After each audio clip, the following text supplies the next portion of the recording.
Hello, আজকে আমি একটু নোজ শেপিং নিয়ে কথা বলবো। যাদের সাধারণত দেখা যায় যে নোজ এরিয়াতে বিশেষ করে বাল্ব টিপ বা অ্যালার রিজিয়নটা একটু চওড়া থাকে অথবা ব্রিজ এরিয়াটা একটু ওয়াইড থাকে, তাদের ক্ষেত্রে অ্যাস্থেটিক প্রসিডিউর বা ট্রিটমেন্টের মাধ্যমে নোজ শেপিং করা সম্ভব। এক্ষেত্রে পেশেন্ট আসার পরে আমরা নোজ এরিয়াটা নাম করে নেই ক্রিমের মাধ্যমে। তারপরে নাম করার পরে বোটক্স ইউজ করা হয়। বোটক্স সাধারণত এই অ্যালার রিজিয়নগুলো বা টিপ এগুলোতে ইউজ করা হয় এবং ফলে যেটা হয় যে এখানে যে মাসলগুলো স্ট্রং থাকে সেগুলো আস্তে আস্তে রিল্যাক্স হয়ে নোজ টিপটা আরেকটু পয়েন্টেড হয়।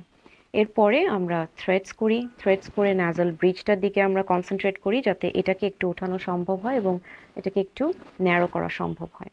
এরকম প্রসিডিউরের মাধ্যমে সাধারণত নোজ শেপিং আমরা করে থাকি।